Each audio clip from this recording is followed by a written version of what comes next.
Possession. Ah, now, behind you, there is a possession. Could you bring it to the desk, please? Ooh. Oh.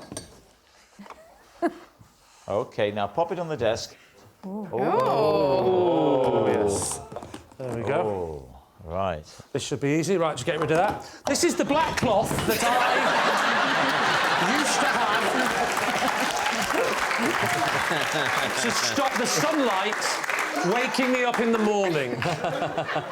Now, I think you're being deliberately obtuse for comic effect. There we go. These are my uncle's bagpipes.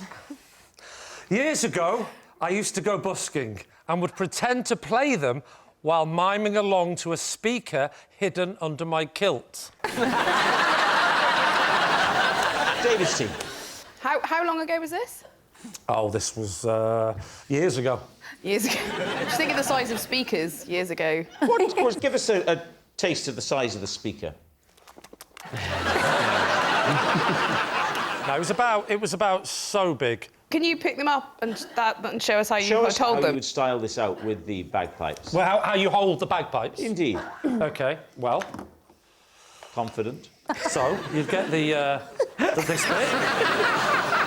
You get this bit like that, and then you swing that like that, and then you stand like that, and then... Is that one meant to hang there? Yeah, like that's to hide the wire. Must have been a strange sensation having something hanging that far down. Well, it's not so much how far down it was hanging, it was the noise it was making that was different. I just supposed to do that. I'm sorry. We've done what we can for your octopus, I'm afraid we had to put it down. When you're ready, just press your crotch. Go. And here's the music.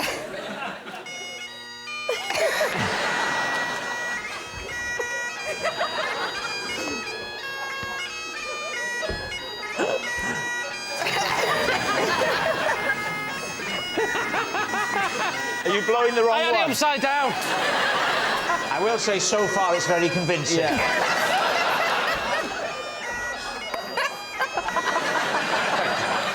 Now, a group of small children have come and sat, and they're transfixed by what they see. Oh, this is lovely. This is... Oh, all right, we've suffered enough. Yeah. You wonder why they want independence.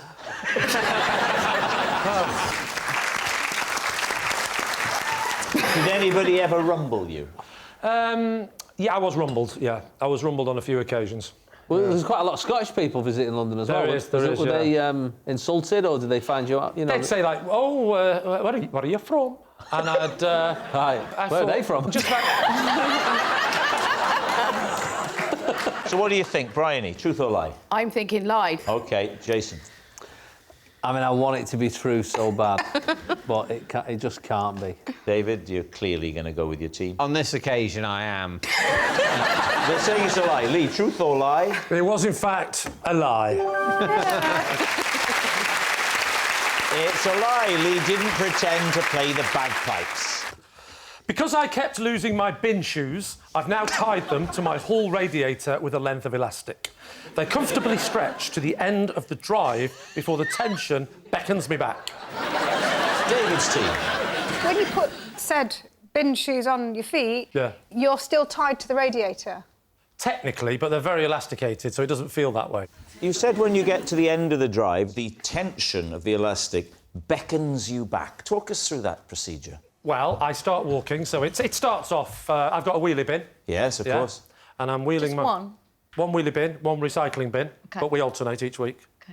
I mean, sometimes it's green, sometimes it's blue. I obviously play the game of putting the wrong colour out to see if the neighbours will copy. Do you do that? If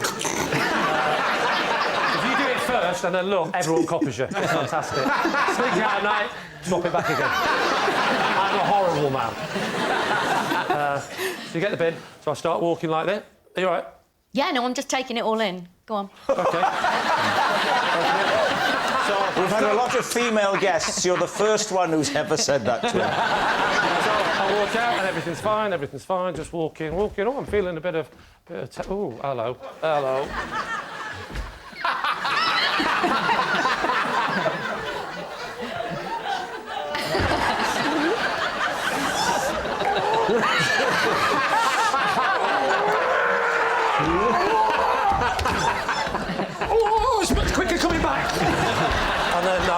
back over here.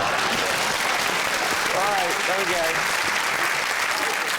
Bit tired. Hang on. Was that elastic tighter than you thought? Oh, just the bin was heavier than I thought. Yeah.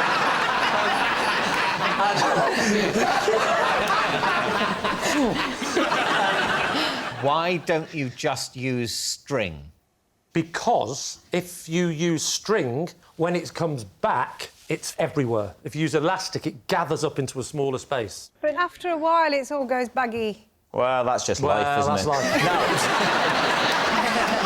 What are you going to say, David? What do you think, Sam? I think it's a lie. OK, Miles. I think it's a lie. I mean, I'm sure you've got a pair of bin shoes, but I think this seems like a step too far. I think we're going to You're say saying it's a lie? Yes, OK, yeah. Lee, was it true or was it a lie? It was, in fact, a lie. I've devised a simple mnemonic to help me remember everything I need to pack when going on holiday. I won't leave the house until I've ticked off everything on my flip-flop list.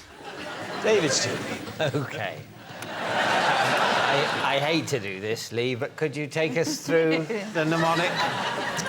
what is a mnemonic? I can best describe it as new information that I received about 10 seconds ago. No. A mnemonic is basically flip-flop, so the first letter of the list of all the things I've got to remember. Right. So, for example, you probably want to know what the first one is, F. Yes. Yeah. Can't think of anything beginning with F now. Flip-flop. So flip-flop So the is F of flip-flop F- you use, F for flip-flop. even though the system is the flip-flop system, so you're remembering the word flip-flop anyway, you then waste that first F, reminding you again to take... Is there not a risk you might take two pairs of flip-flop? No. You notice he's doing singular, so he only packs one flip-flop. They flip-flop. So that's your first F, but there's another F coming up in a while. Now you'll know why I said only one flip-flop. L. L stands for lipstick. Why are you taking lipstick? Because I once... my wife, who always forgets her lipstick, always says, darn, I've forgotten my lipstick. My whole 2-week holiday is ruined. They never have the product I've got in this country. So I got so annoyed by this over the years. I thought, from now on, I'm going to take the lipstick so that when she gets there, she won't start kicking off and ruining the whole trip because her lips aren't red enough. I Is for the passport. I for Yeah, passport. because it's got me in it, and I remember myself as I. I must remember... No, this it's makes- I. Who's that? That is I.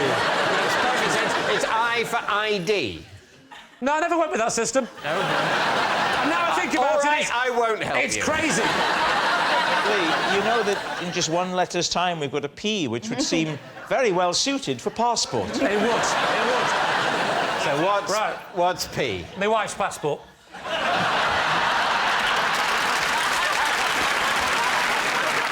All right, F. F. Now, this is an interesting one. F is for francs, the currency. Now, I know what Francs you're going don't to say. exist. I know what you're going to say. But when I first developed this system, it was because we were going to the south of France and I wanted to remember my francs. And now that the flip-flop system is invented, I can't change it for an E of euro because it'll be flip-a-lop. So I always remember flip-flop, So that's francs. Francs are now euros. To get your euros. Or not necessarily euros, it could be dollars. Foreign currency. Foreign currency. F. Foreign currency. Foreign... Why didn't I think of that? Why didn't I think?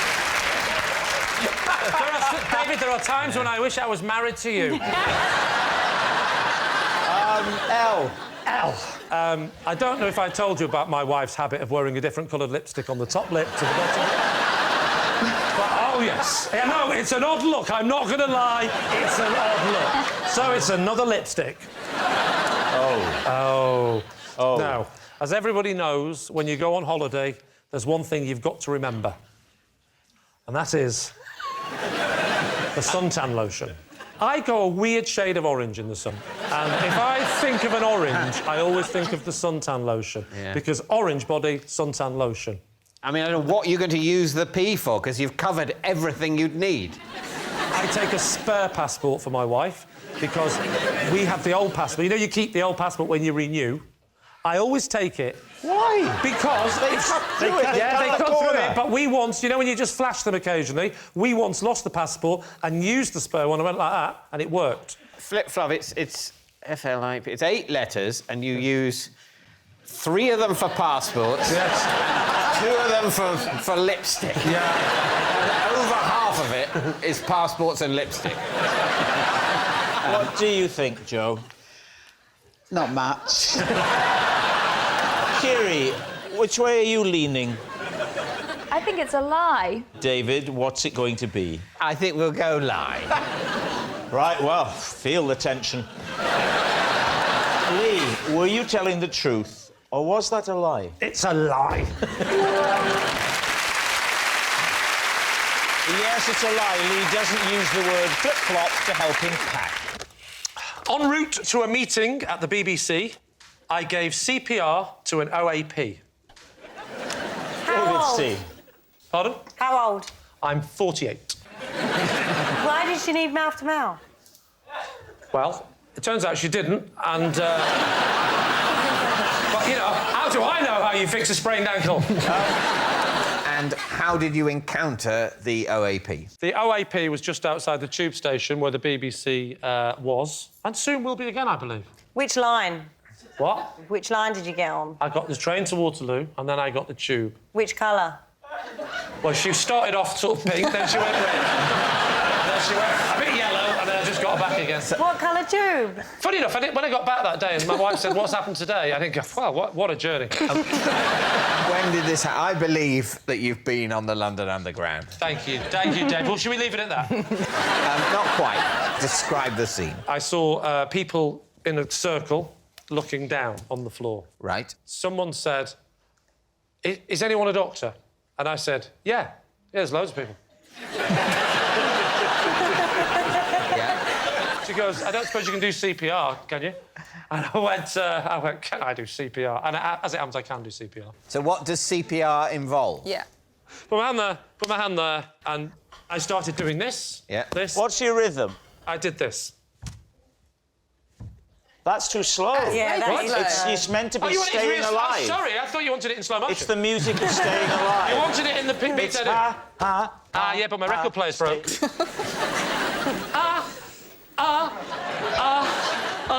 Staying alive. Will you speed that record player up, lad? I'll tell you what tragedy's the word. Tragedy. Really upsetting. So what happened? We got a new record player.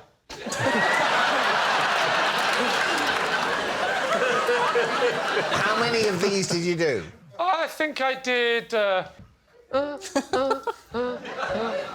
alive. That was a problem. I paused for the high-pitched note as you went blue again. Still alive. Still alive. This didn't help.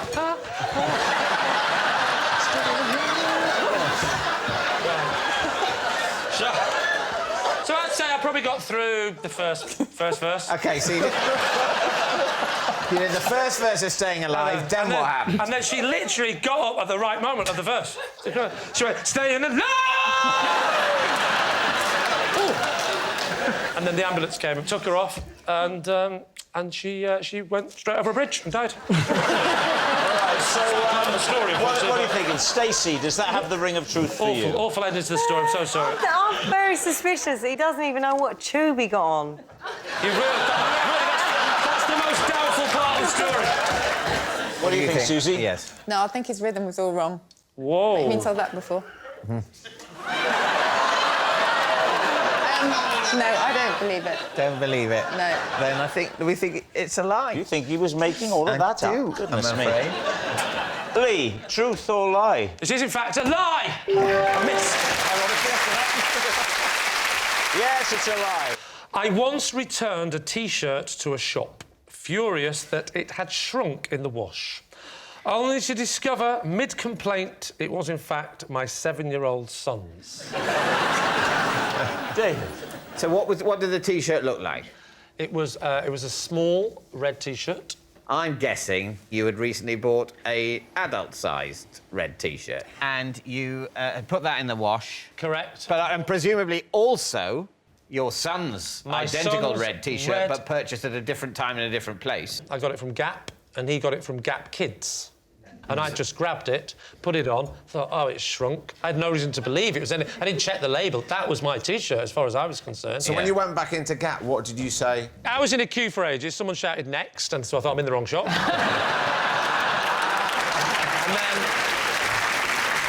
And then I finally found out that it was Gap, so I got to the front of the queue, and I went to the counter and I said, I'm not happy.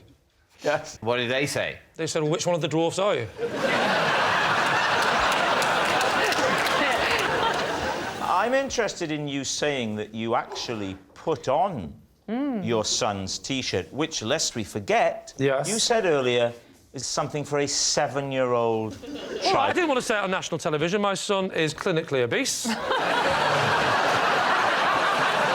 you forced my hand, so now I've got to say it, OK? So thank you for that. Thank you, David. No, he's not clinically obese. I know this is probably not the right way to play this game, and this may seem a little bit like I'm helping the other team, but surely your T-shirt and your son's T-shirt would have shrunk at the same rate. He didn't know his child's Nothing T-shirt was shrunk. in there. Yeah. Nothing actually shrunk. Steve, Are you following nothing shrunk. Nothing shrunk. Nothing shrunk. I've got it's my just his child's son's T-shirt. Oh, I see. Yes. Oh, I see. So there's no shrinkage. No shrinkage is involved. OK. You following this? So why were you complaining?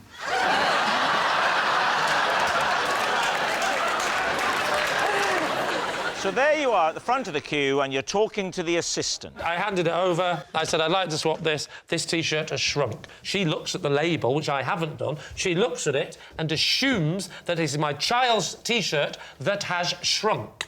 And she said to me, are you sure it's shrunk? To which I said, yes, because I couldn't put it on. To which she said, well, yes, but could your child put it on? I said, I'm not giving it to my son just because it's shrunk. And she said, well, if you're sure it's shrunk, then OK, it's shrunk. She went off, she came back, she gave me another T-shirt, exactly the same size. And what did you say? I said, well, that has also clearly been in a high wash. She said, how big are these supposed to be, then? I said, well, they're supposed to fit me. She said, why are they supposed to fit you? I said, because I bought an adult T-shirt. She went,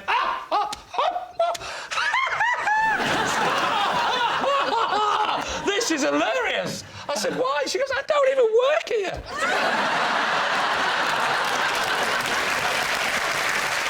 I've gone to the wrong person, haven't I? OK, it's time to guess, David. What do you think? Well, we don't need to guess. It's a lie. Put us out of our misery. Was it the truth or was it a lie? It's a lie. I found out my girlfriend was cheating on me while I was bouncing on a trampoline and spotted her over the fence with another man.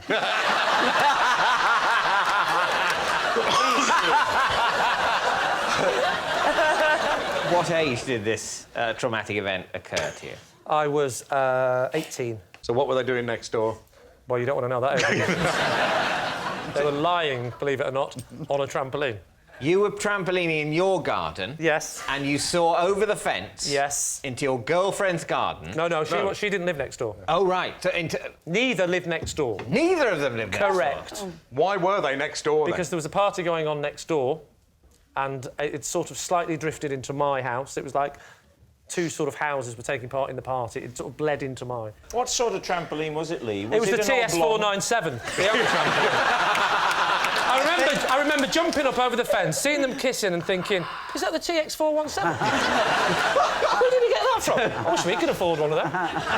Stop kissing her! I think you know what I mean. Yes. Was it an oblong trampoline? Was it the modern one with the nets, the circle with the nets up the side? Don't say that! Do you know her name was Annette? It was a trampoline with no net round the side. Oblong or circular? Well, she'd lost a bit of weight. I would say slim to oblong. So, you couldn't see what was going on except at the top of your bounce trajectory, is that right? Yeah. Yeah, and then what do you see for an instant at the top of that bounce? Are they already doing it? They're not doing it. Are they already kissing? Are they already writing poetry? Have they taken their shoes off? They hadn't taken their shoes off. Oh! You know what was worse, though? It was the only thing they were wearing. How long had you been seeing her for? We've been up and down over the years. So go on, you're at the peak of your trajectory, Yeah. affording you a wonderful bird's-eye view of the neighbouring trampoline. Correct. What did you see? I saw my then girlfriend. Whose name was? She was called Joanne. So what happened? I wanted to have a proper look. I went straight up to the climbing frame, and, sure enough, my fears were confirmed. Oh, my It was word. the TX497. You must have been furious. Oh, I was so angry. I was so angry. So I came round, got on the trampoline, and I went, Joanne! And she looked round, there was no one there. And then I went to the top again, Joanne! She looked round, there was no one there. This carried on for a long time. Joanne! So then I timed it perfectly. I said Joanne when I was down. I went, Joanne! Well, it took a while before I worked out that system. So what do you think, David? Is he telling the truth? I don't think so, no. Why? Can I be honest with you? I'm not convinced either. Lee, bouncing on the trampoline and spying Joanne. Truth or lie? It's a lie. No! Oh, possession. Right. There should be a box under your desk. Would you first of all read the card out and then take the possession out and pop it on the desk? This is the set of keys I carry around with me every day. I know what every single one is for, apart from one. OK.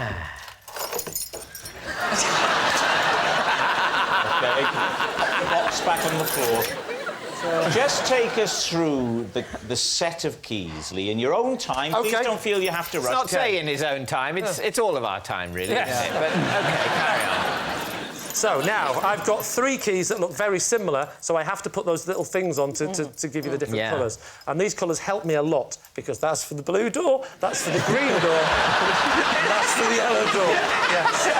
Now, I'll never forget, because the blue door is blue, the yellow door is yellow, and the green one is my next-door neighbour, Shakin' Stevens. Yeah. And, what lies behind those doors? So that's my front door key. Yeah. And that's which genuinely blue. is a blue door, my front door. OK? The green one genuinely is my next door neighbour's key, but it isn't Shakin' Stevens. Yeah. I'm not an idiot. It's Howard Jones. And the yellow one is the key for the door at the back of the house. Now, this one, that's the key for the front door, the bottom lock. What do you call that? Bolt. Yes, I wish I could.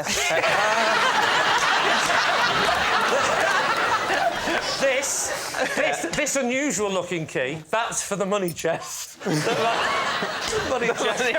That's for a small tin that we keep some money in. Right. And some things that we don't want the kids to see. Why don't you want the kids to see money? And what else don't you want the kids to see? I don't mind them seeing the money. It's the other things I don't want them to see. Like what? The remains.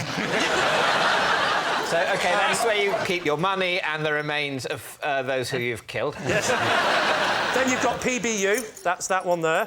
What does PBU stand for? PBU on the keyring? Yes. It's the place for bins, you. It's a little, Just like that! Yeah. He couldn't have made that up. It's true. We've got one of those outside little shed things you're supposed to put the bins in to make it look tidy. And my wife constantly comes out and says, there's a place for the bins, you! And to help me remember, that's the key, I put PBU on the thing. So you give yourself the job of remembering the night before the bin men are coming to go out, unlock these bins. Every time you go to put some rubbish away, you unlock the bin. No. This is none of this. Because the shed that the bins are kept in doesn't have the lock. The gate leading to the shed that the bins are What's going in these bins? My wife basically thinks more of the bins than me. Then we've got this little baby here. Oh, this tells a story. This one is for the safe. But the safe, bizarrely, it was already in the house and it's behind a picture. How exciting. The key has never fitted. We never know what's in the safe. Now, what is the picture in front of the safe? The picture under the safe? Yeah. Oh, that picture. You know the safe that doesn't exist? Well, this... There's a picture that doesn't exist in front of it. This is What's the bit. It's obviously a painting of your bins. This is the bit. This is the bit you're going to find. That must never be taken This is from the house. bit you're going to find crazy. It's a picture of the safe. No, it's crazy. It's absolutely crazy. And this, David, is the key to your heart. It's not. That is to the side passage. And it's quite annoying. It's quite annoying to get through the side passage because I have to open the gated community to the bins, and that takes me through to the side passage, which I open. And that's all the keys apart from this one. Do you know what that one's for, Fiona? Nobody knows. And how did you get that key? That key. Just give it to... And this is the bit that's not funny, and I don't want any jokes. My great-grandfather fought in the First World War, and he had a key round his neck, and we don't know what the key was for, but it was passed on. He gave it to his father, his father gave it to his father. He gave it to his father, so he passed it on backwards in time. No, sorry. All I will say is, just in summary, I'm not pitching it to you because it is true, but if you don't believe it, quite simply, the story is simple. What is there not to believe? I come home, I make sure the side-gated community to the bins are unlocked so I can get the bins out, leave them on a Tuesday, and let me open the side passage, I get in, lock the side passage, come through to the house, open the safe by moving the picture, I can't open the safe, I always forget, I close the safe, I get the tin, open it up, move the eyeballs, get the money out, close the tin, open the thing, back inside, straight to the front door, which is blue, go out, feed Howard Jones's cat next door, who I accidentally said was Shaking Stevens. What part of that are you telling me?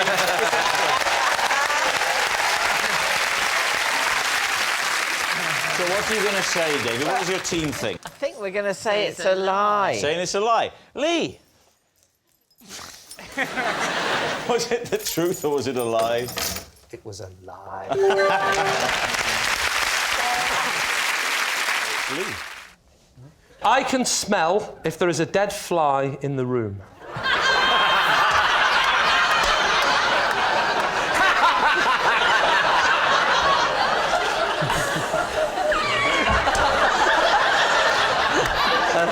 Can I just say, I know it sounds ridiculous, but I can smell a dead fly in the room. So, is what you're saying that if there isn't a dead fly in the room, you have no sense of smell? No, that's not what I'm saying.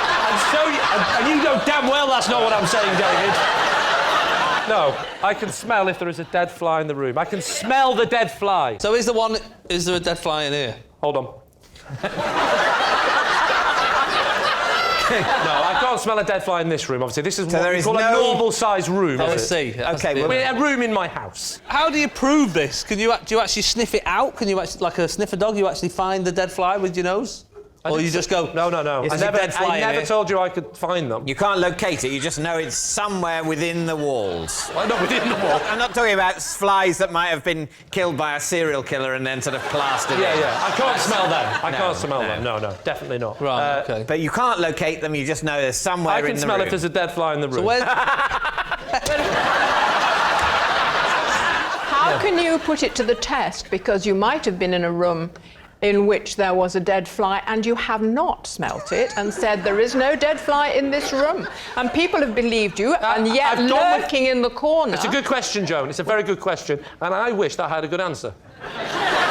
Just by the law of averages, there's been too many times when I've gone in a room and gone, there's a dead fly in this room, and quite often we will see the dead fly. What do you mean quite often? It has to be always. It has to be always. I can smell if there's a dead fly in the room, so I will go in and go, I think there's a dead fly in the room. That's just a polite way of talking, David. I don't go, there is a dead fly in the room! It's a fact every time!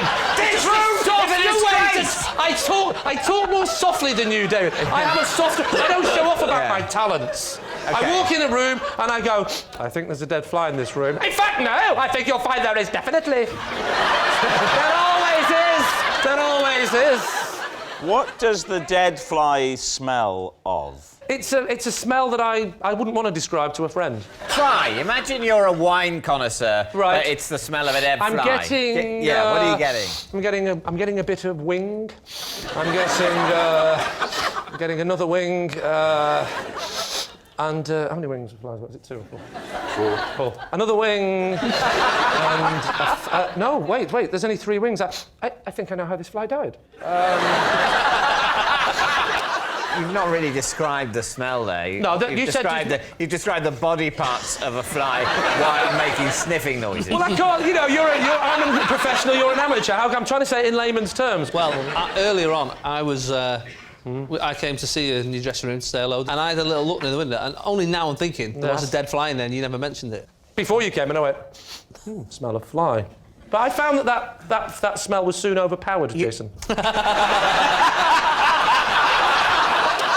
David, time to make your mind up. Is he telling the truth? Is that whole fly-smelling thing real? Well, let us pay him the respect of pretending to consider it. You don't believe him when he says... I do not believe him. Well, I think lie. You think lie, you're saying lie. OK. Lee, were you telling the truth, or was that a lie? I've actually started believing it myself. It's a lie.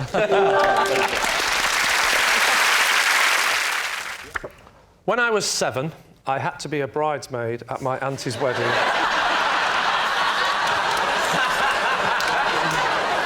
When I was 7, I had to be a bridesmaid at my auntie's wedding, as one of the girls who was supposed to do it was ill, and the dress was a perfect fit.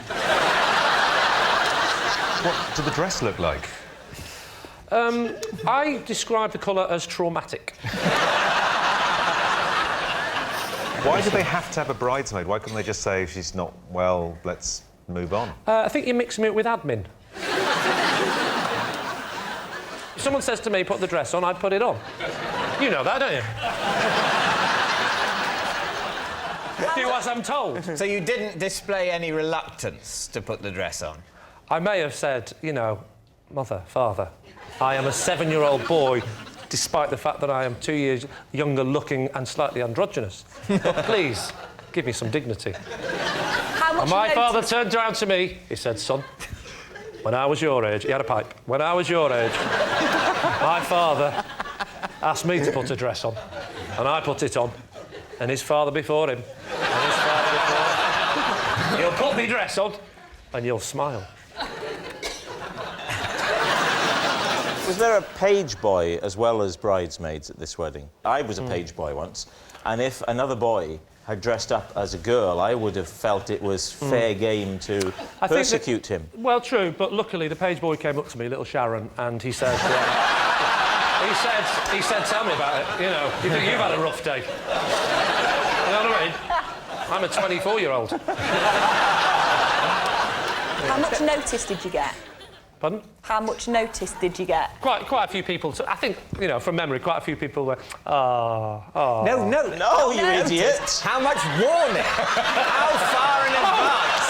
I genuinely thought you meant notice. How much notice did you get? That was a genuine one. Yeah. Oh, how much notice did I get? Oh, everyone thought I was adorable. I've got to admit... everyone was looking. I was nervous at first, but then I felt like a princess.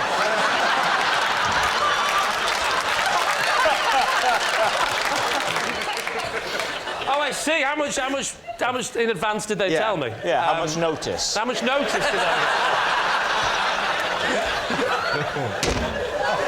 You know what? That would be embarrassing if this was on television, wouldn't it?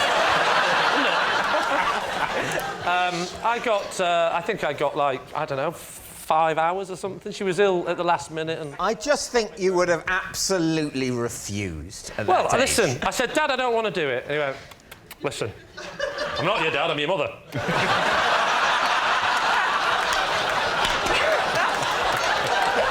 and I'm sick of you constantly calling me Dad. The other one, that's your dad. How long did you have to keep the dress on? At what point in the proceedings? I mean, did you have to wear it right through to the disco and, you know... My dad said you'll keep it on till the music starts. Da da da da da da. Because unfortunately the cabaret act had cancelled because of illness. So what are you thinking, David? Does that sound at all plausible to you? What do you think, Izzy? I really want it to be true. Well, then say true. I actually think it could genuinely be the biggest load of drivel I've ever heard. It can't be true. I don't think it's true. Lie? Okay. Yeah. Lie. Conclusively, it's a lie. Lee, truth or lie? It's a lie.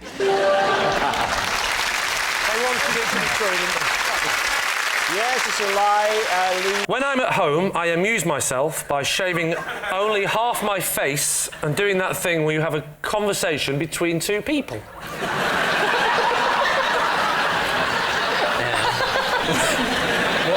What are the characters of the shaved Lee, unshaven Lee? I'll often do a sailor because that suits the look of the longer beard. Could we have a little bit of sailor? Looks like you shaved half your beard off again. Hang on, that doesn't make sense because it doesn't. It looks like he's got the complete beard. No. He has got the beard and he's talking to the man to who the other person. Yes. Looks like you shaved half your beard off again. Yeah, but the other person looks like The little boy looks up and goes, I couldn't help it, I had to, because I was feeling a bit hairy. Yeah. But that doesn't make any sense because the other one looks like he's completely shaved his beard. No, sorry. I've shaved half the beard. Yes, I know. The one with the beard is the sailor with the beard. Looks like you've shaved off your... Meaning him. half your beard off. The other the other one. Yeah. Who's then sort of going, yes, I did. Yes, I did shave half it off. But it doesn't look like they've shaved half it off. It just looks... They've shaved it all off. They've shaved it all off. You say that. No, you're wrong. No. I've shaved it all wrong, off. David. Wrong. Now, I'll do it again. Right. Man with half a beard. Yeah. You looks like you shaved... No, Wait, the character you're playing is a man with a Let me finish. Okay. Looks like you've shaved half your beard off again. Okay. Yes, I had to, but you should see the other side. Look, it's still there. And then the other fellow goes, I'm just as bad as you. Look, clean shaven. If you let the story finish, you know I'm using it well. Why didn't you say half in the first remark? You Did you say it looks like you shaved your beard off again? Should we shave your whole beard off again? And he's going, yes, I know, but then let me show you more fully. Like you did. I didn't say it like a red boy. Coincidence, because I too am a cock.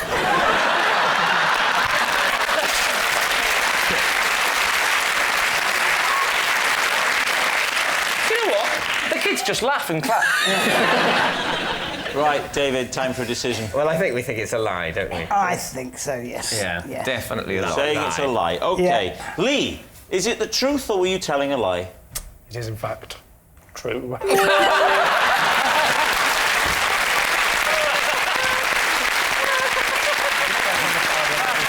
Yes, it's true. Lee does amuse himself by shaving only half of his face and pretending to have a conversation between two people. I once lost a game of swing ball to a chimpanzee. David's team. OK. Why were you with the chimpanzee? I was visiting a zoo in South Africa, and the trick that the chimpanzee could do was play swing ball. And we all took it in turns to have a go, and I'd had a few to drink, and he beat me.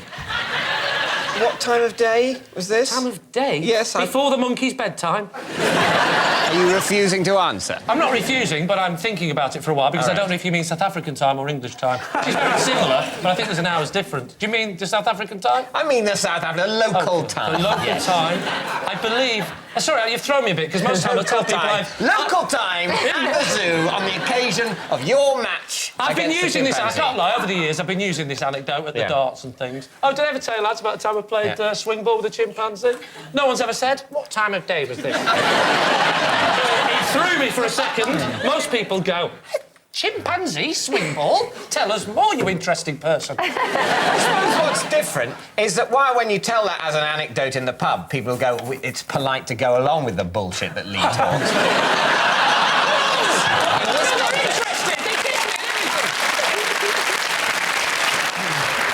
Why were you in South Africa? Don't tell No, the time of day. The time of day. The time of day. Make up a time of day. I couldn't beat a chimpanzee at swim ball because I was drunk. How am I going to remember the time of day? I'm terrible at this, and this at only 2:45. What I'm trying to get at is why were you going round a zoo pissed? It's not a usual post-pub trip. Let's have a few jars. I'll tell you what, I fancy a trip round the zoo. Around about 1 in the morning, they get the chimp out, and the chimp takes people on a swing ball. The chimp likes nothing more than a load of pissed contestants. Yeah, well, we don't all go to the British Museum for stag weekends. But zoos aren't open after the pub. No, we went. It was afternoon. You know, we've been drinking since the morning. You had a boozy lunch. We'd had a boozy morning. We started at 11. Arrest me. Right. Why didn't you go and see, like, some strippers? Wouldn't a load of men Well, go, we were that drunk, we thought we were. Some strippers. We thought that was a see some monkeys. We thought this is the rubbish pole dancing club. That little pole dance hasn't got any tits, she hasn't shaved for ages. It was awful. I'm not going to lie. We were about to walk out. But then someone said, no, it's a swing ball playing chimpanzee. I came out. It's even better than we thought. I wonder why she wasn't letting me put 10 quid in her bra. David, before someone phones the RSPCA... It was a consenting chimpanzee. It wasn't forced. I don't think he'd said, look, you know, I quite like it here at the zoo, but really what would make it peachy is if I could take on some of the visitors, ideally at swing ball, badminton at a push. I don't think that happened. Well, he had no choice. He had no choice. That's my point. Right. Is it the truth or is it a lie? I thought it was a lie. Right. But it seems the sort of thing he'd do. I think it's a lie, but I'm happy to be... Yeah, I'll go with lie. We'll go with lie. We all say it's a lie. Yeah. Yeah. All right. Lee, truth or lie? It is, in fact, a lie. Yes, it is a lie. Lee has never lost a game of swing ball to a chimpanzee. For the record, it was Scrabble. I once picked up a hitchhiker and scared him so much he cried. David, do you believe him? Where were you driving? I was going from, I think it was from round Norwich area, somewhere there. Round Norwich to... I presume somewhere between Norwich and Yarmouth. How did you scare him? What happened was we were driving along. He got in the car and he said... the first thing he said... You were driving along and you got in the car. Well, that's already dangerous. You were sort of running to keep up. Yeah. It was an ice cream van. I sort of grabbed him by the hair and pulled him in. Yeah. That's how I used to get them. And my car used to have problems because it was a problem car. And I pulled over, right? I pulled over and I went round the back because I used to have to hit the engine to get it going again. And it all went wrong and we pulled over. So I said, I'm just getting in the back because I need to get a hammer to give it a whack. And as I went back, I said, I thought it'd be funny to say, don't worry, I'm not going to kill you. So I went round the back of the van and got a hammer out, went back to the front, and as I was walking past to the front of the car where the engine lives, I looked in like that, and I just saw him go like that, and he just wiped a small tear from his eye, because I think he genuinely thought, I'm going to kill him, and he was a bit worried. He cried? That's a very odd response to immediate mortal danger. to just slightly well up. That's more of a... I call that a more end of the It's a Wonderful Life reaction. Oh dear, I am to die, it appears. Rather than, oh, get out of the car, run! But just notice a slight welling up. Ah, well, all things come to an end.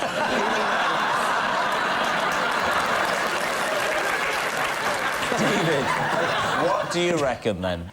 I think the stuff about having a dodgy car that he has to hit in a certain way with a hammer to get it going, I think that side of it... Well, let's just leave it at that, then. That's the bit of it that doesn't ring true to me. Flannel. Larry, what do you say? I mean, you've got a good flannel detector. Would you? I think it is. I think it's flannel. I think it might be slightly true, but I'm going to go... I'm not convinced it's true, so I'm going to go with the team, and we'll say it's a lie. Not going to rock the boat. No. OK.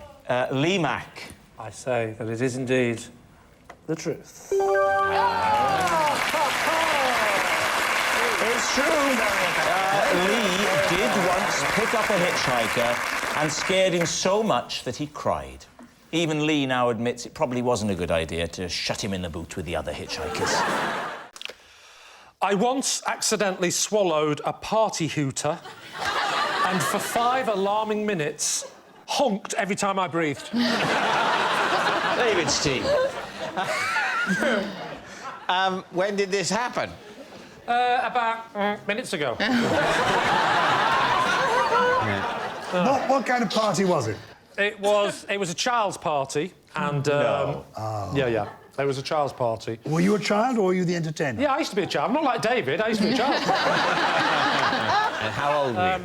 I was about 8 or 9. And can you describe the Hooter? Well, and how you swallowed it? you know and it rolls out. Well, I pulled that off the paper, and I realised it still made the noise without the thing. You know. Yeah. Oh, really? Still make the noise. You don't need that bit of paper. I know. And so you've got a little squeaky stub. Let's call it a Hooter. Yeah. And when did the swallowing happen and how? Well, the swallowing happened probably about 10 minutes into the party when I made the fatal error with a party blower, and instead of blowing, I sucked. I went, look, and it's gone to the back of the throat. Yeah. I panic. Yeah. And swallow. Ah. How was it removed? Did you have to poo it out? Well, I did, actually, and the noise was incredible.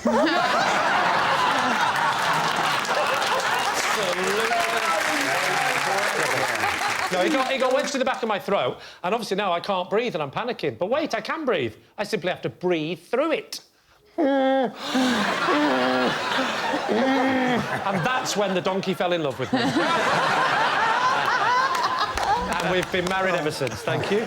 Well, how was it removed, then? How did you get it out? Well, have you seen the board game Operation? It was similar to that. My mum put a red nose on me and stuck a light bulb on my head.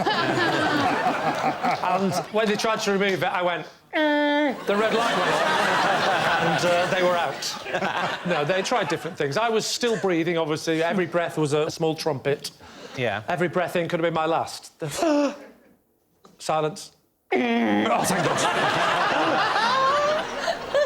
And it was very tense.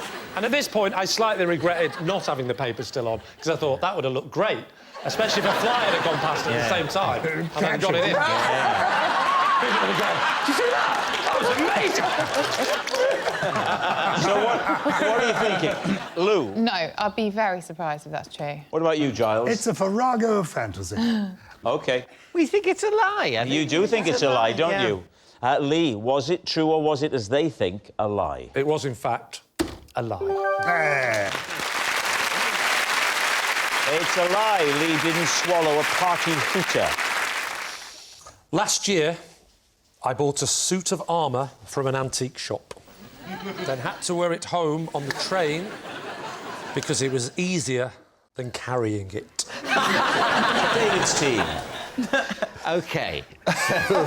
Where was the antiques shop? It was in a street near Leicester Square. There's a little side passage full of antique shops and the like. Were you planning to buy a suit of armour that day? Absolutely not. I mean, who does? Why did you buy it? Well, there was people firing arrows at me. They're on fire. What are you supposed to do? So we've all done it. We've all been to London. Were you planning... Watch a show, have a kebab, then it starts, doesn't it? Were you planning to buy an antique that day? No, I was not planning to buy anything, but I've always fancied a suit of armour. What sort of suit of armour was it? From what era? From what... Oh, it was a proper original one from the 1950s. Was it a sort of theatrical prop, perhaps? That's exactly what it was. It was from a show... Yes. In the West End. In the West End. What was it called? It might have been A Room for Two Nights. And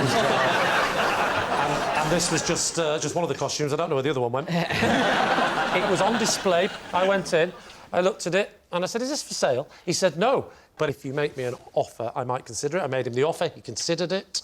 And then he said, "Now let's get back to buying the costume." And then I got excited with my purchase. So I said, "I'll take it now." He said, "It's heavy."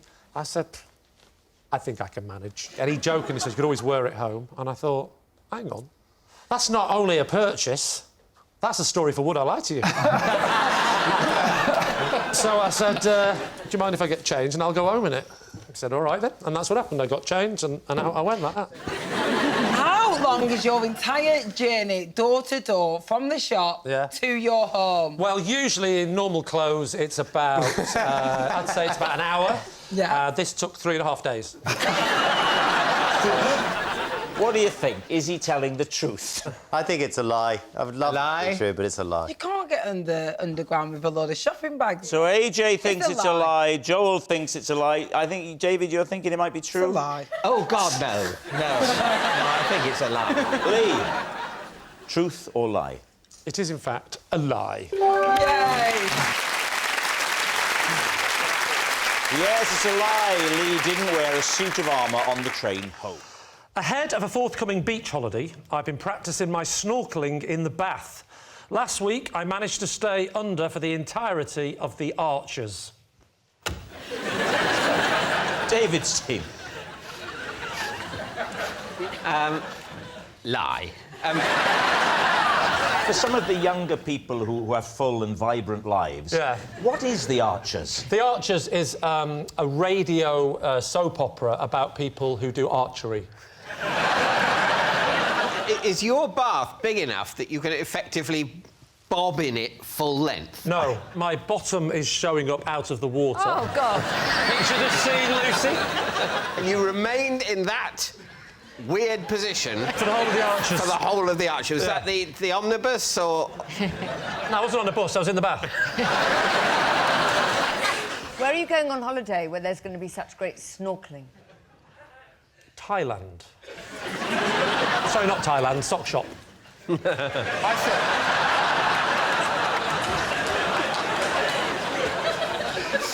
You've got your head in the water with your Correct. arms by your side, your bum in the air for 10 minutes. 10 minutes. What good does that do? But it makes you... It helps you practice not panicking with your head under the water. You're pushing your head down under the surface of the water. water. I've got about that much water in the bath and my head's not... Wow. What? What do you mean, that much? Bath. That's a big bath. I'm surprised you can get your bum out of the water at that depth. Oh, no, I've got knee pads. Right. Big, thick knee pads, because it can get very uncomfortable, that. You could put a little stool. Yeah, no, I tried that, but my wife said I've got to stop doing that.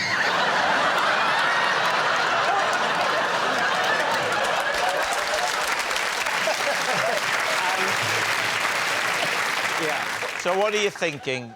I think he's fibbing. Oh. Claudia? Yes, that's a lie. David? Yes, it's a lie. Of course, a lie. It's a lie. Lee? What? Was it a lie, or were you telling the truth? It's a lie.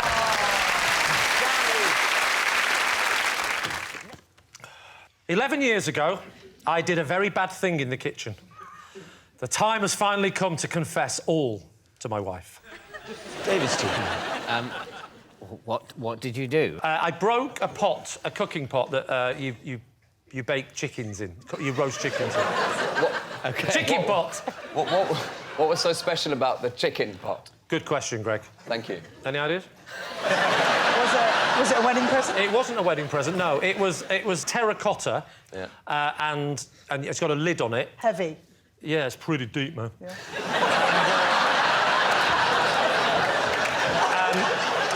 No, it genuinely is. It's about that deep, isn't it?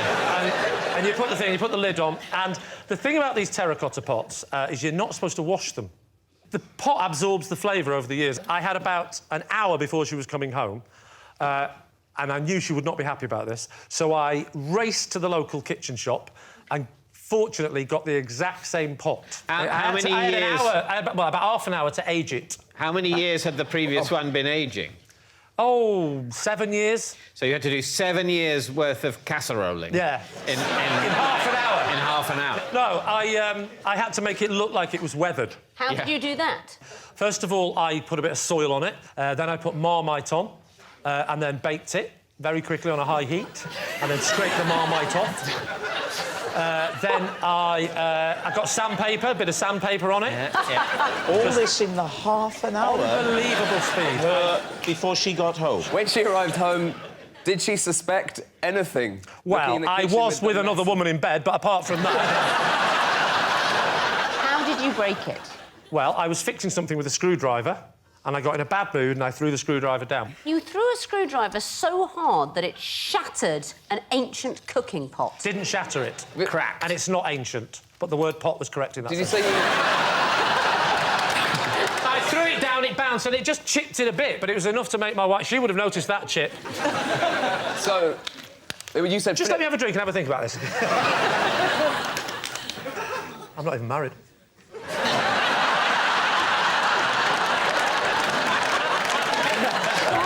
Why did you feel that a 7-year-old cooking pot had so much sentimental value for your wife that it was worth all this trouble? Oh, did I not mention her grandmother's ashes inside? Oh, I'm sorry. Oh, no, that's quite relevant. Sorry, I forgot that. Yeah. Did you also burn another old lady? All right, it's time to decide. Victoria? I have met Lee's wife. She's an extremely sophisticated and nuanced woman with many interests. I don't think she'll be so... Whoa. What do you mean, many interests? What do you know that I don't? What are you saying? I can't believe that a 7-year-old pot would loom so large that you would feel unable to tell her. That's because when you come round to my house and you're with my wife and we're having dinner, she's pleasant and she's nice. She's lovely, she's calm. And the second we wave you off, bye, see, this has been lovely, close that door. She goes, you embarrass me again! With your TV friends! That posh one with the beard kept staring at me! And I didn't like her husband either.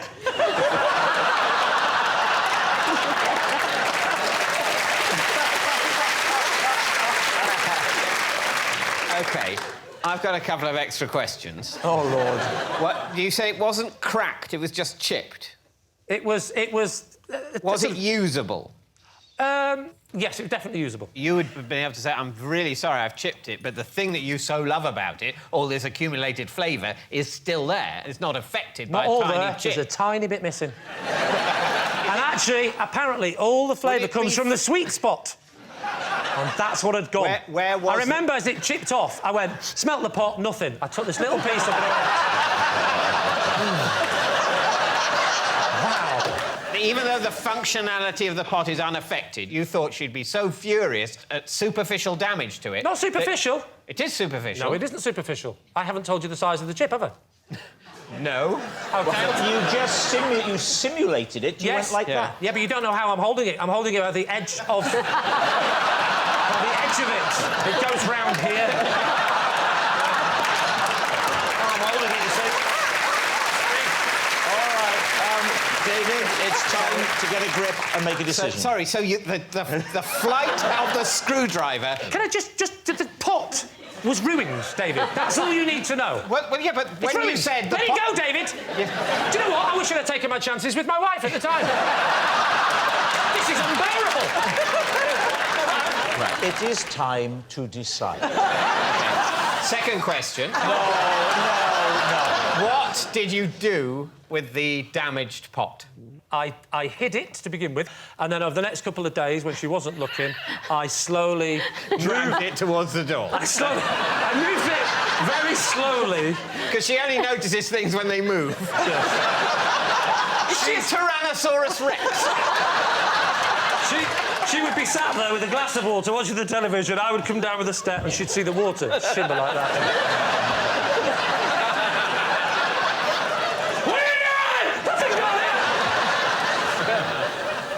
So, David, it's time to decide. Yeah. Was Lee telling the truth? Well, what do you think? I think it's a lie. What do you think? It can't be true. I think it might be true, but I'm not going to overrule my team. We'll go lie. Lee, were you telling the truth or were you telling the lie? I'm sorry, my dear. It's true.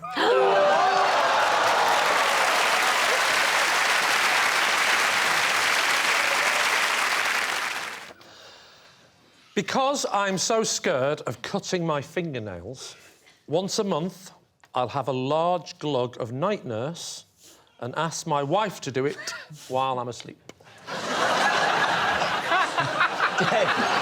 David's team. Why are you so frightened of cutting your fingernails? Because when I was a child, my granddad was cutting my fingernails and it flew off and it went in my eye, the fingernail, and I had to go to A&E because he couldn't get it out. Ever since then, I've been too scared. People get specks of dust out of their eye. How did a fingernail... My granddad fought in the war and sadly only had a thumb and one finger. Just enough to use a pair of scissors, but not enough to then start getting things out of eyes. So he'd lost... Three fingers on each hand. He lost 5 fingers on this hand, 3 fingers on this hand, and just those 2 fingers. Right. So that's all he had? And his name was Edward, and you wouldn't believe what his nickname was. Quite hard to do. hold scissors with just 2 fingers, isn't I know, it? the man was a genius. In between the incident with Grandad, which was when you were a child, should we say 8 or 9? Is that what you want? How old were you with the incident as a child? 8 or 15, 16? 8 or 10 I was. OK, 8 or 10. OK. And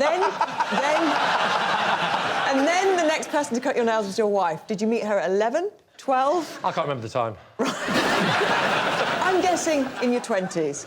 So, yeah, who cut your nails for 13 years, Lee? My mum used to cut my fingernails for me till till I was quite old.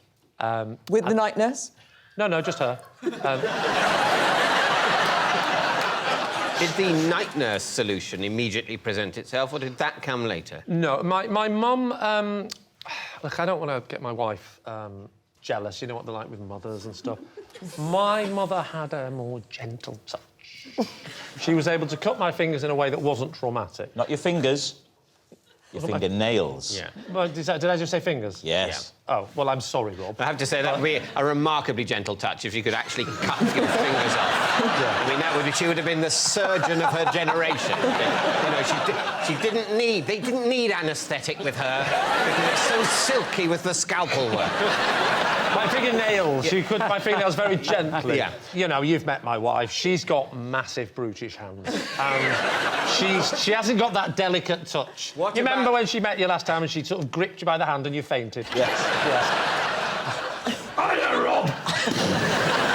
What about your previous girlfriends? It's fair to say, in my younger days, that some of the girlfriends had daintier hands than others. The night nurse started on about girlfriend number 3, I think it was. Girlfriend number 2 was using chloroform. She was particularly brutish. One of them took me to the vets. What are you thinking, David? For me, it's the things that he said that aren't believable. I think if I had to pin it down, it would be all of the things that he said. After he'd read the card? Yes. We're going to go lie. OK, so they think it's a lie. Lee, were you telling the truth or was it a lie? It is, in fact, a lie. I once got my head stuck in a set of railings whilst trying to show my kids how I once got my head stuck in a set of railings. David's team. Yes, true, I think. Just two. Where were the railings? Which time do you mean? The second time. The reenactment was at my house, the railings at the front of my house. And you said to your children, these railings bring back memories of when... Well, they're very... that's how it started. I said, they look very similar to the railings I had as a child. I said, have I ever told you the story of the time I got my head stuck in the railings? They said, no, Father, do tell. And I tried to paint the picture with words. And as you know, I'm not great at that. So in the end, I just got frustrated. It's not that hard to follow. Look, I'll just show you. Come here. And where did the original incident take place? The railing incident? Should we call it Railings 1? The 70s railings. Yeah. The 70s railings happened in my hometown. What happened? So you're stuck? Well, the first incident ended with the fire brigade being involved. Yep. And where were the railings? They were in your hometown, but where specifically? Railings 1, they were also in my house. On the front garden of your house?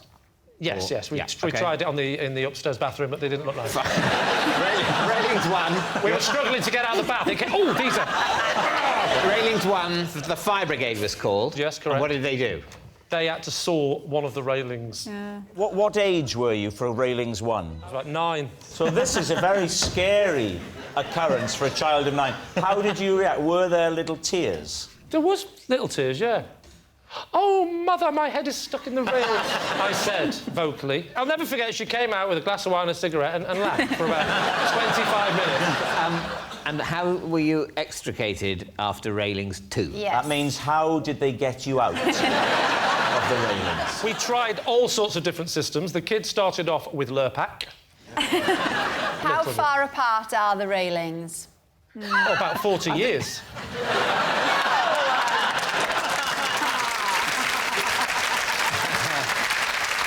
I mean railings 2.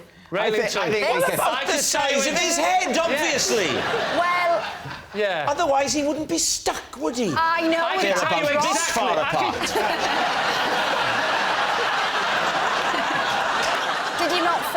That your bonce was going to get stuck in there? So I thought what would happen is I'd go in and it'd be a tight squeeze to get them out, but I'd still get it out. But I'd still have sort of proved my point that it's tighter to get it out than it is to put it in. So did the fire...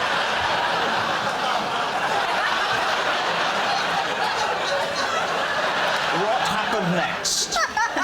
So my head's in the railings. They've tried butter. Railings 2. Railings 2. Railings 1, fire brigade. It's over. It's finished. They've sawed through one of the things, they bent it apart a bit, you got out. Fine. Yeah. Well, there's more to it than that.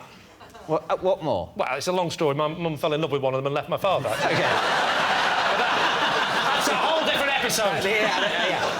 Railings 2, they tried butter. Yes, they tried butter, they tried olive oil. I'm talking about the second incident, not my mum and the fireman. Yeah.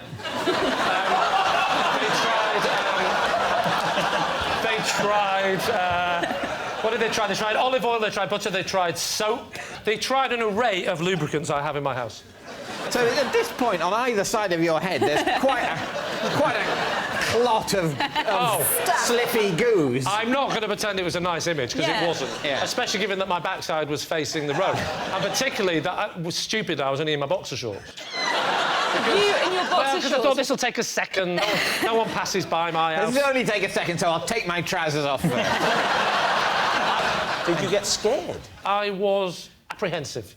Right. That someone would phone the fire brigade and an old wizened fireman would turn up and say... I remember you. You've done it again, haven't you? How did you get out? What worked in the I'll end? tell you what worked in the end. Brute force. What are you saying, truth or lie? I think lie. I think go with your heart. Yeah. OK, lie. David's team is saying it's a lie. Lee, was it the truth or was it a lie? It's a lie. I once refused to help a hang glider who had become tangled in a tree because 2 hours earlier he had been rude to me in a car park. David's team.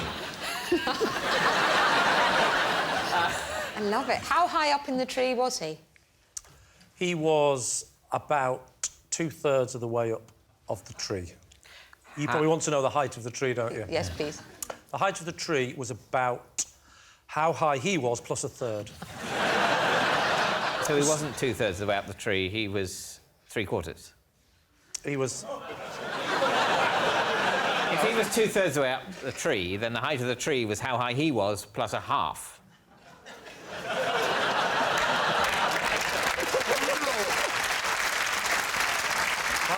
That is a fair point, isn't it? He's made you look an idiot. Yeah. Where was the car park? The car park was just near a cliff. Right, yeah. What was the altercation that you had with him? He took the last space that I considered my space. Because I got to the space in the car park, and I did that thing where I was waiting with my hazard lights on. Yeah. Well, he came around the corner, and just as the person pulled up, he pulled straight into the space. I got out the car, I would say menacingly. I approached his car. He got out the car, bigger. And I said, forget it then, you know. That's your attitude. So did he get his equipment out then? No. He'd already belittled me enough. Where was this tree? What were you doing when you came across this tree with him in it? I was just going for a stroll with my wife. And you heard a noise. Did you hear him or see him first? I heard him first. You heard him. What was the sound that you heard? You're talking to your can you imagine wife. a kite hitting a tree, times that by 50, and then add a human? That is what it sounded like.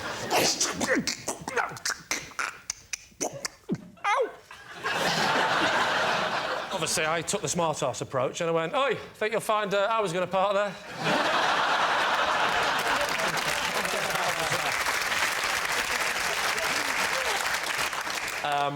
What did he say? He went, help! Can you... Oh, help! And I couldn't see him at first because it was just a sort of mess of tree and hang glider and... What sort of tree was it, Lee? It was a big one. No, trees have names, don't they? Brian, was it the an big oak tree. or a birch or an ash? The species of tree. I'm going to go for oak. But was it an oak? No. Look,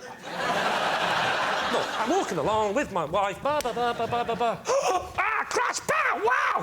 Is that an oak? It's not how conversations go, is it? You're going, there's a man in a tree fighting for his life. A man in a tree shouting, help, help, Help, me, help! help. I'm stuck in an oak, I think. And what did you say to him as he shouted help? That's not an oak! You're confusing me now. When I have to relay this on Would I Lie to You, I'll get all confused. And it's your fault. I don't know. I think it might be a sycamore. Can you just help me? Sycamore? Yeah, when he fell out, he went like that all the way down.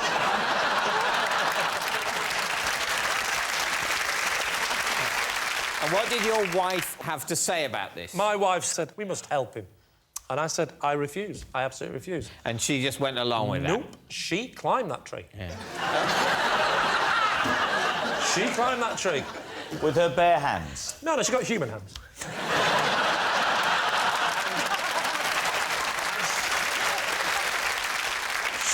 She climbed that tree, and luckily she had some nail scissors, and she slowly started cutting at the many bits of tangled up bits around him until eventually she managed to help him get down. The hang glider had strings like a parachute. Sounds like a parachute, doesn't it? I should point out, I'd walked away, and this is just the story that my wife recounted. And then when did you next see your wife? I still haven't seen her since. So what did she... He was a very good-looking Spanish guy, apparently. All right. Super. Well, this is definitely true. Don't you leave this? No. A lie? Yeah. No, I think we think it's a lie because of... We think it's a lie because of what he said. Lee, was it the truth or was it a lie? Of course it was a lie. Having recently got into Eastern cuisine, this Christmas sees the launch of my new cookbook. Lee Mack's Walk Around the Clock.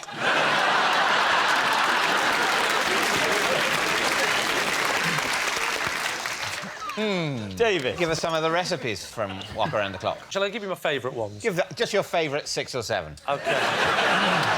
Yeah, well, I like quite simplistic. Because believe it or not, I thought simplistic. So, raw pork.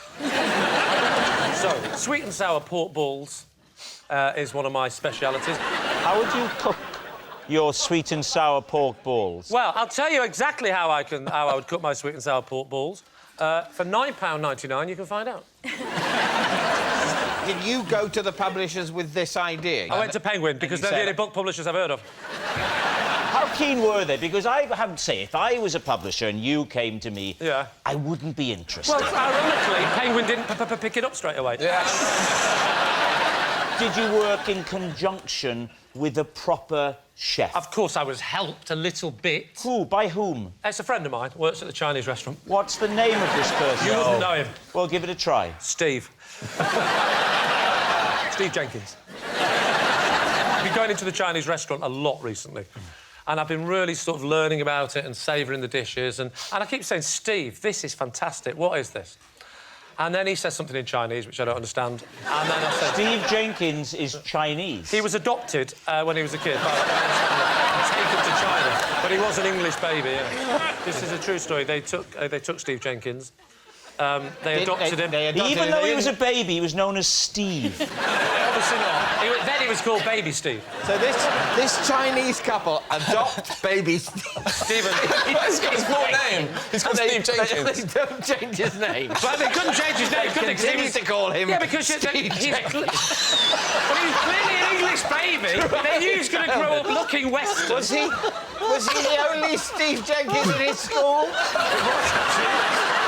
I think we should concentrate more on my ability to cook and less on my ability to understand the basic systems of adopting children and taking them to China. What was the hardest recipe to perfect? The hardest one was to perfect was definitely the beef in oyster sauce with chilli. How would you go about cooking that? Well, first of all, I will get my wok. Yes. Very bold of you. Yeah, so I get my wok down from my wok shelf. Yeah. Put it down. What, wok shelf? Wok shelf, yes. How many woks do you own? About 7. 7 woks? You don't... How many woks have you got? 1. Well, that's why you haven't got a book out at Christmas, mate. Yeah. So I light the burner, like that. That's the noise. Heat the oil, put the oil down. Peanut oil, actually. Don't use olive oil, peanut oil. So put the peanut oil Sounds round. delicious. The trick with the wok is not to put the oil at the bottom of the pan. It's to dribble it round the edge. You know the way same way you do a toilet duck? Yeah. All the way around the edge and watch it slightly go down. And the publisher said, probably don't use that analogy. So put it around the edge. Let it all sink down to the bottom like that, yeah? Give it a good spinning round. This like is that. peanut oil, even though This an increasing number of people in Britain are allergic to Absolutely, peanuts. but Doesn't bother you? No, I make it very clear to those people on the front of the book. I say, if you have a peanut allergy, you are not welcome. I'll do that. Throw it in. You flash fry it. I'm there.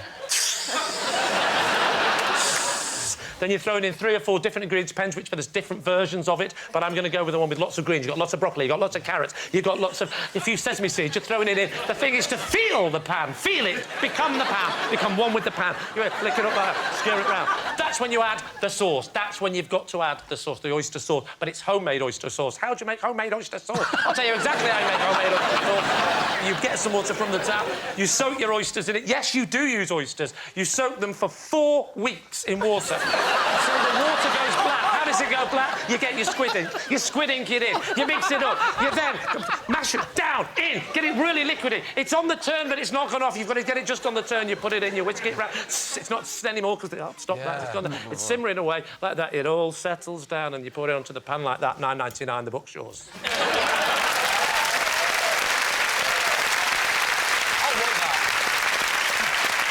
David, what are you thinking? It was very entertaining, but was it? Well, I say very. Was it true? No, it wasn't true.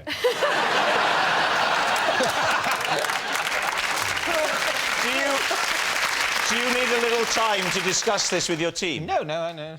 Well, firstly, it wasn't true off the card to start with, because there's no way Lee would bring out that sort of book. Why? I've met him, it's evident. But why? Secondly, he then went on to make it less You don't know plausible everything about me, David. that your collaborator in this book is a man called Steve Jenkins, who was adopted as a baby in this country, taken back to China. Not for long. No, for his whole childhood. No, he said they came back to Britain. Yeah, but when he was an adult. Oh, when he's an adult? Yeah, otherwise he'd have been able to speak English now, wouldn't he? How did you write a book with a man that only spoke Cantonese? Well, we had an interpreter. Chinese fella called Brian Smith. I think you're incredible, man. Incredible as in not credible. So we're saying it's a lie. Yeah. Well, the audience are on tenterhooks. Lee, was it the truth? See, there's a slight part of me now thinking, I could actually bring this out. It's a lie. It's a lie. Lee hasn't written a cookbook called Lee Mack's Walk Around the Clock. I once took my trunks off in the communal area of a ladies' changing room after getting out of a pool and misreading the signs through my foggy goggles. David's team. So, where was the swimming pool? It was at the leisure centre. All right. Where was the leisure centre? It's next to the swimming pool. It was my local leisure centre. OK. Did anyone see your genitalia? 4 people looked, but no one saw it.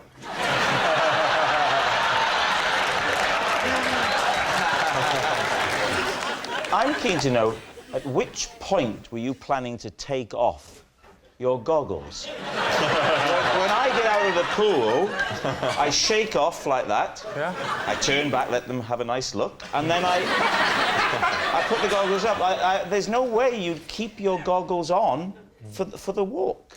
Well, I am short-sighted, and they are prescription goggles, and I wouldn't have been able to. So you were going to wear them home? Not wear them home, no. I was going to put my glasses on that were in the dressing room. So the reason you kept the goggles on that stopped you being able to irony. see was so that you could see. The irony. So you get into the changing rooms. Yes. Now it's goggles off like that. Yeah. And, so now you can't see anything I can't see a thing. Yeah. There was actually no one in the room. It's trunks down like that. Yeah. Yeah. And that's when I heard the voice. And what was the voice? Hello, I live in your trunks. But that's That's another story for next week. No, that's the children's book you're working on. I still feel publishers will be nervous. So I go in, I do that, I bend over, speedo's down, and... Is that your technique? Goggles off, pants down? I mean, do you not go to your locker? I would take the goggles off, put them in the locker. I wouldn't go goggles off, pants down, right now. Where's my locker? Was that the locker? No, I was at the locker. What did the voice say? The voice said, excuse me, and I said, excuse me, I'm not sure you should be in here. Did you not question yourself at this point? Question myself? I questioned her. What are you doing in the men's changing room? I said, Alex, could you say excuse me in the relevant way? I'll show you exactly how it went. Come out here. This is exactly how it went. Right. Where are we going? I'll walk you from the... Right, so I've left my child in the pool. Dad will be back in a minute. If they go down, blow. Am I dry in over here or something? You're in the shower, actually. Right, get out the pool. At this point, the goggles aren't yet steamed up. The goggles are on, they're a bit wet, and I walked in. I'm in there, and then I think, right, and then I look up with my goggles. It's goggles up, trunks down. Excuse me?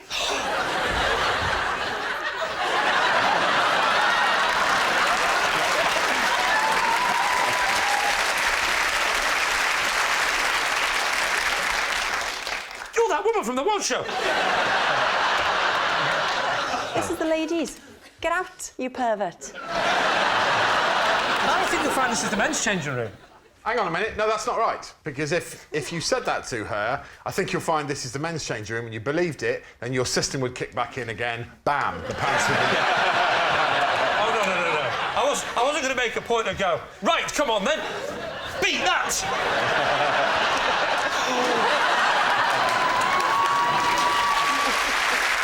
So then the woman said to me, she said, excuse me, I panicked, and I said, I said, excuse me, this is the men's. She says, no, this is the women's. And I thought, for a minute, I thought she was wrong. And then I thought, oh, my God, she might be right. And then another woman came in, and then a third woman. But I'm so argumentative, it wasn't until the fourth woman came in that I considered that I'd made a mistake. So what do you think? Was he telling the truth there, David's team? I think it's, without question, a lie. In fact, if it is the truth, I'm prepared to pull my trousers and pants down right now on this show. I'm not comfortable with that sort of forfeit becoming part of the format of this game. So you are willing to say that you are willing to drop your trousers if this is true? Yeah. Can we get you some goggles as well? I don't need them. My eyes will be closed. Well, I think we're saying it's a lie. Yes. I'd like to say that I'm not willing to do anything at all if we happen to be wrong. So you're all saying... only a game, for God's sake. So you say it's a lie. OK. Lee, was it the truth or was it a lie?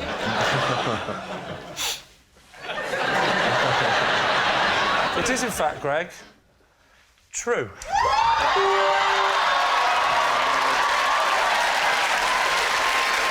Can I just say that I just whispered, could you change it? Because it was, in fact, a lie.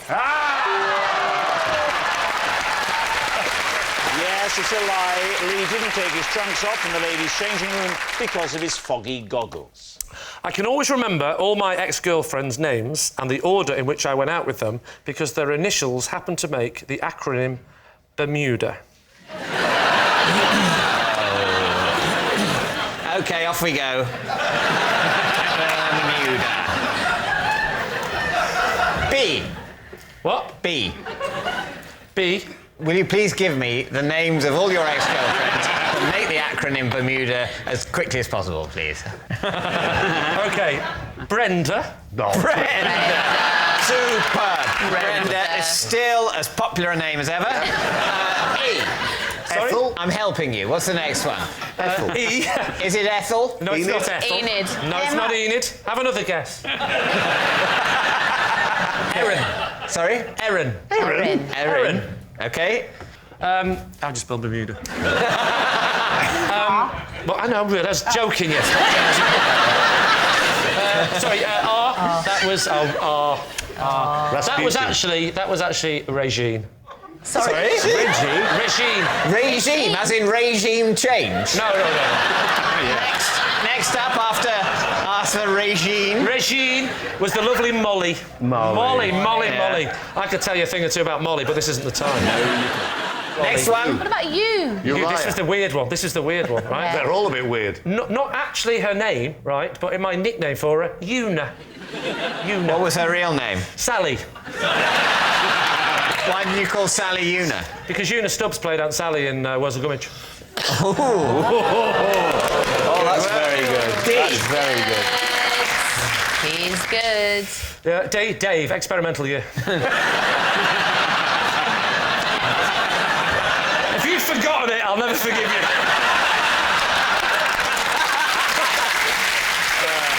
Happy days, Dave. Happy days. Dave, the D, that's what you're saying. The D is Dave. Of course I'm not. OK. Delia. Not the Delia. And may I say, not my mother, who was called Delia. True story. Definitely not her. But that's why it popped into your head now as you were making it up. And A was Alex. That certainly is a serendipitous series. Yeah, I'm glad it wasn't serendipitous. I wouldn't have been able to do that. What was the M again? What? The M again? Molly. And the E? Was... What? The E. I'll tell you exactly what the E was. The E was... It was, in fact. I'll tell you exactly...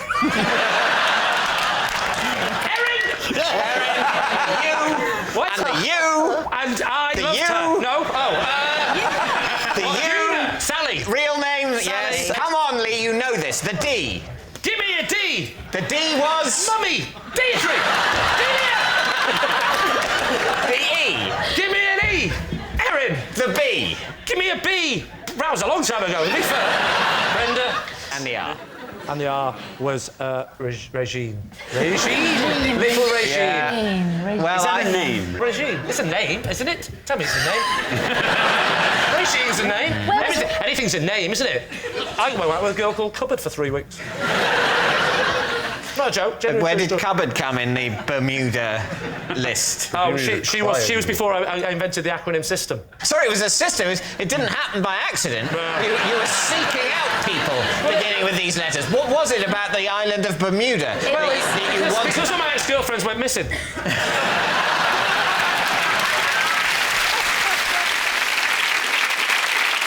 So what do you think, David? What does your team think? I think it's a lie. Would he go with somebody called Brenda?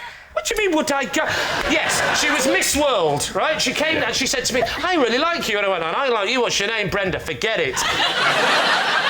So what's it going to be, David?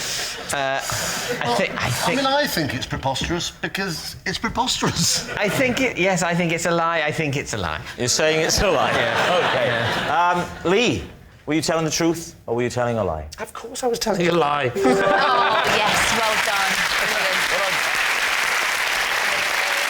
Yes, it's a lie. Lee's ex-girlfriends do not form an acronym that spells Bermuda, although they have formed a support group. Possession. Right, well, in that case, step this way and take the card, read the card to us, and then when you've done that, you can reveal your possession. In Thailand, I paid £200 to have my portrait painted by a monkey. This is that portrait. All right.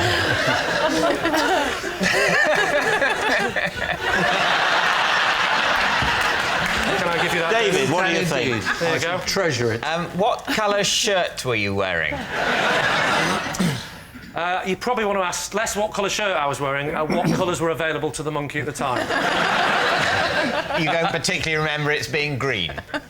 No, and I don't remember having 4 green ears either. And what colours were available to the monkey? Blue, red, green, and its own excrement. That's my face! Can I just say, I was recently at a zoo where I was painting with chimps. In the North Wales, in the Colwyn Bay Mountain Zoo in Wales, and I tried to get them to paint stuff, and there's no way that they would have done that well. I'm not being racist, but that's your Welsh chimp. That's all I'm saying. How big was the chimp? Well, let me remember now. He was sort of like this.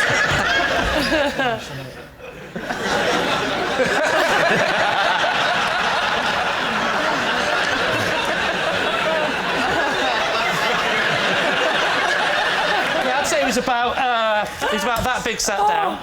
Yeah. So that plus a couple of chimps' legs. I honestly don't think that a monkey... There's a sort of mouth on that, and his eyes, there's two blue blobs of eyes. The monkey monkeys can't do that. You think it's too good, is what you're saying? Yes. Yeah. I think the resemblance is too strong. You've even got your little squinty cockeyed eyes. Don't push your luck. Things I have to put up with on the show. You're wondering why it's like this, OK? No, it's him to it. I'm not wondering why It could have been better, but he was a surrealist. David, what are you going to say? Is this monkey story true? I think it's a lie. I think it's an absolutely pointless act to get a monkey to paint a picture of you, and I think Lee would also have thought that. I think Rod thinks it's a lie. We know that. Sally? He looks like a hard man. Okay. He wouldn't be easily. So, David, Fooled you're saying by lie? this. I think we all think it's a lie, OK. Lee? I'm sorry, but it feels weird being up and not being able to press something. Do you mind? Not at all. It is, in fact, a lie.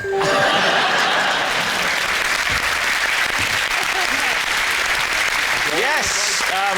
What a surprise. It was a lie. Lee didn't... It's a lie. How am I supposed to sell that as a truth?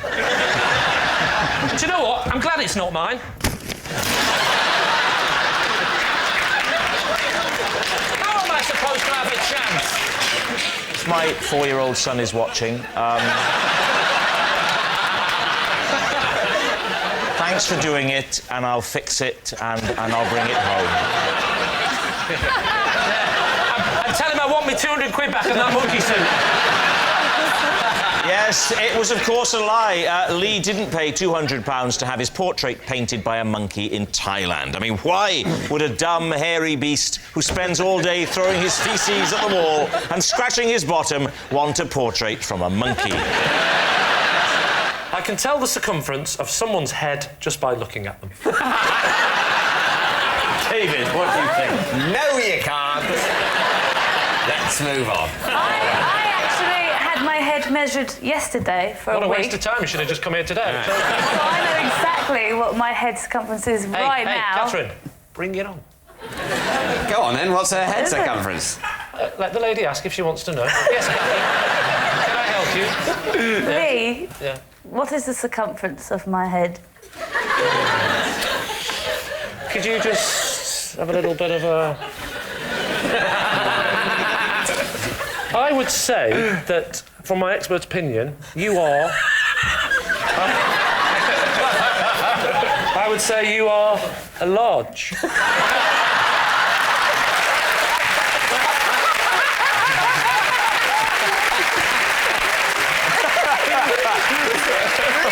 David, large isn't a circumference.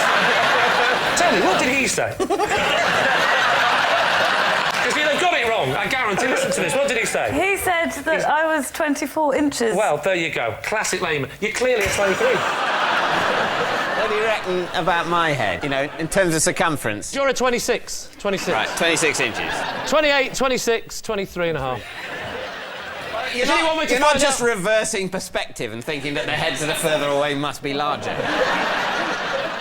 Bizarrely, David's head is actually bigger than Catherine's, even with the perspective of the distance. Catherine's got quite a small head. She's got quite a small head, which you defined early on as large. It's time to encourage Lee to stop talking. I don't think it's true. Do you not? No. There is something about it that just has the ring of Fishy. total crock to it. Have you got a tape measure? What, why? Well, then we can prove I'm right by measuring your head. Yeah, if we did have a tape measure, you wouldn't want to prove you're right, because you don't get a point just if this is true. You have to make it... No, if you had a tape measure, you would prove that I'm right, and then you'd say true. Yeah, and Then it would I'd be get a point. true, and we'd get a point. And...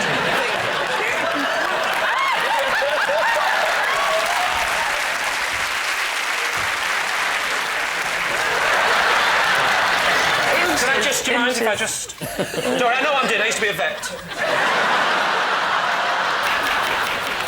My head shape is like a torpedo, though, and you have to get the Remember full not to length. measure it from the nose, Lee. That was a tip you did earlier. Right, hang on. Have I mean, you can take it. The nature of a head is You've that got it to gets get the smaller, height so of you're the going head. to... David, would you read out the result, please? No. It's...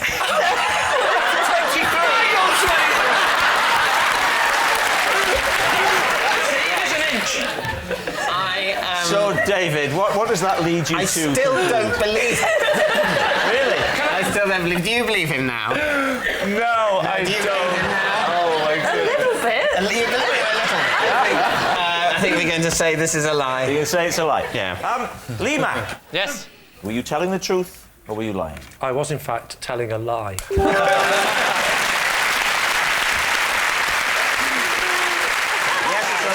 Lee can't tell the circumference of someone's head just by looking at them. After an incident with a permanent marker, I had to go to my son's parents' evening with a moustache and glasses drawn on my face. David's team, do you believe that? OK. Who drew this on your face, or did you do it to yourself? Yes. I did it to myself. I was on the way to my son's parents' evening and thinking, I haven't got a tie.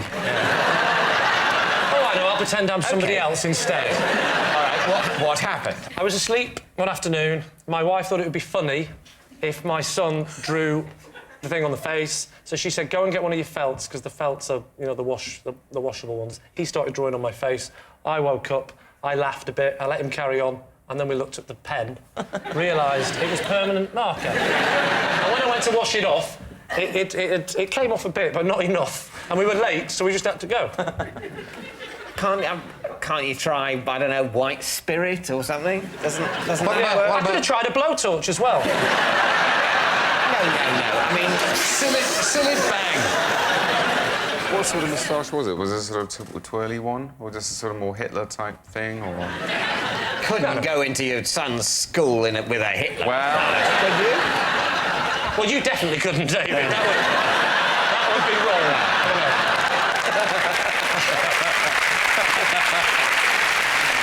So, David, which way? Well, I think... You think it's a lie, and you think it's a lie? We're going to say it's You're going to say it's a lie. OK, Lee, truth or lie? It is, in fact, a lie.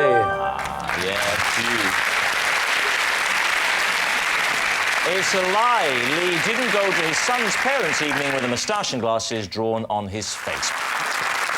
If you give me any date before the year 2000, I can instantly tell you what day of the week it was. Bollocks. Is this something you learn, or is this a kind of, you know, Rain Man type thing? No, I had to learn... You learned how to do it? Learnt the system. What's the system? The system is, what you do is you actually just learn one... You sat there trying to think of a system, and what you're clamping for is you actually just learn what day of the week every day is. I can't go back to, like, 14 BC, right? But I can do it right the way back to the sort of 1920s, 1930s. And what you do is you learn a midway, so you learn one particular point in 1955, 3 months in 1955, you learn it off by heart those 90 days. And then there's a calculation that you can do to plus or minus. What's that calculation? Take a day, one of your expert period around Suez or whenever it was. Well, you have to give me the exact year, otherwise it'll be two different answers. OK, I don't mind. Right, the 14th of May, 1955. Well, hang on, 14th of May, 1955. Tuesday, right. And so how do you extrapolate from your knowledge of that to go back to the 1920s to the 23rd of June, 1927? It's dead simple. Yep. It's 7, hang on, to the power of 2. Right. Then you take away 10% unless it's a leap year. And is it a leap year, 1955? Of course not, you idiot. That was 54. No, of course. Okay. This one, 1926. This one's here, that. It's 55, a leap year. Absolute crazy. Did you hear that? What an idiot. Listen, he's Oxford educated. What a... 90 years a leap year, 7 to the power of 2. 7 to the power of 2 is 49. Minus 10% is 4.9, so you got 44.1. Correct. I was going to say... That's not a day of the week, that's 44.1. It is. 44.1. Then you round it up or round it down, which is 44. Key of the door, 21. 2 and 1 is 3. Sunday's the first day, Sunday, Monday, Tuesday.